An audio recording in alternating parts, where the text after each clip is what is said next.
what happened to the character then, and what happened between you and Vince? Well, the thing is that the KLIQ started to form. It started to take a lot of room in the back, and I didn't like. It's crazy how it is, because I found out later that I could not being like as arrogant as they were, but they're kind of sense of humor that they had. Like, it could have been me. I could have been part of that clique, I just took it. It just rubbed me on the wrong way, and it just created like a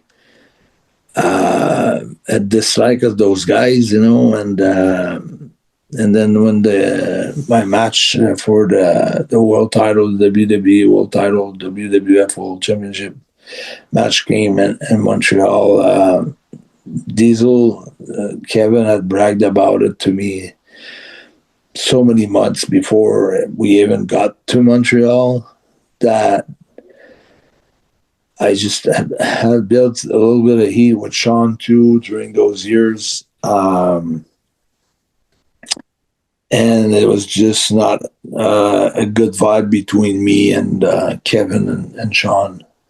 I was all right with Scott.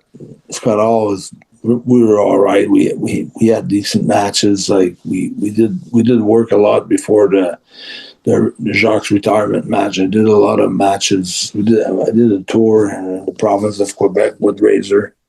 We did 4 or 5 matches against him in different cities, just to tour the province to help build, a crowd to have like a sold out 18,500 people at the show for our main event. And so me and Scott was working well, but after that I had a match against Nash, and he came up to me 2 months prior and really arrogant, and he told me that in Montreal was going to be the big boot and the jackknives and the 1, 2, 3, and then the fact that usually you get that when you get to the show, you get to the venue, and then the agent comes up to you and you know what you're going to do. You never, like back then, you never knew like 2 months ahead of time the finishes, and I took that very personally, and I refused to do business with him. So that kind of turned a lot of people in the locker room against me. And it was hard for Vince then to keep me, because the KLIQ was kind of blackmailing me. And and the KLIQ they had all the gold, didn't they? Really, by that time. Well, they had all the belts. Yeah, they had all the belts. They had a lot of power.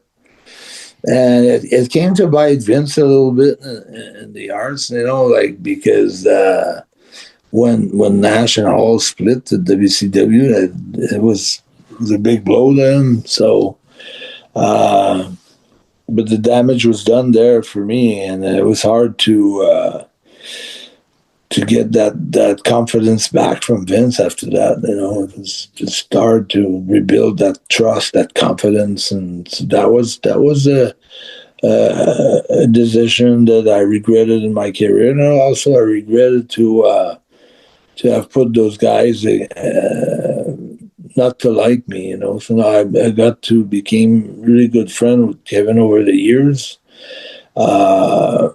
Now I talk to him once in a while, and every convention when we see each other, we're always hugging and things like that. So, and I feel with Sean too. Like, I cleaned up that mess with Sean as well, and never had anything like.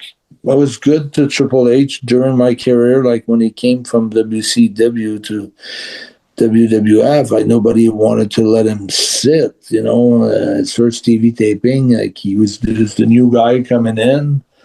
Had been there for already 2 years. And like every time he was trying to bring us back to sit somewhere, they were, going larger and to take more space. So he couldn't find a bench to sit to get dressed when he came in from WCW. And eventually, like, I toss some stuff on the side, and I said, "You can have that seat here," and I took care of him the best that I could. Like was always brought up where not a prankster, not someone that makes life hard for anybody.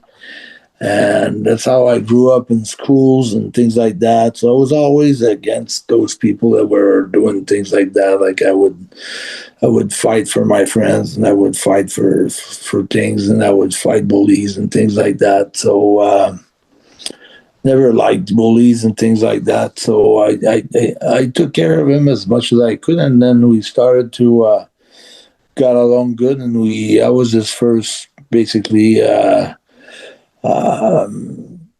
Guys to ride with. We rode together some trips. I remember a B-town trip that we rode together, like Bronx, New York, and maybe 6 or 7 town, Wildwood, New Jersey. I'm not sure the towns really, but Bronx was definitely one of them. Bronx, New York, and well, it was probably 4 or 5 towns. We had a bet going on for a while because we were both undefeated at that point. We had the longest winning streak in WWE, WWF, and I think mine stretched out to 8 months.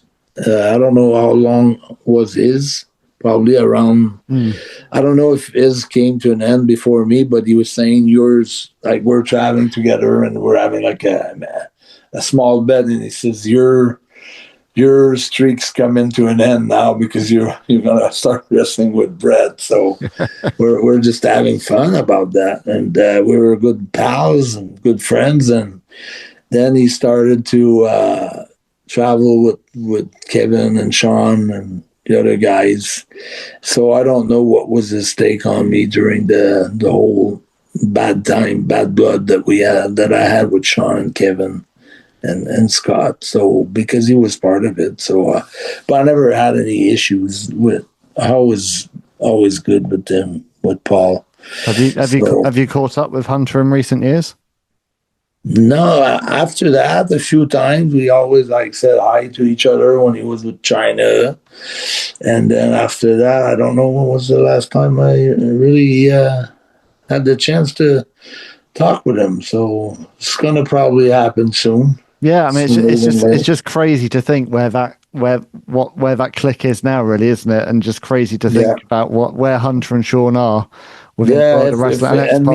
And me being there from the beginning of the Triple H era, when he came from WCW, and he couldn't even find a place to sit to kind of help him out, and then after that he made his own strides. And also for you to still be an active wrestler at a time when Vince McMahon is no longer in wrestling is also something we never thought we'd see.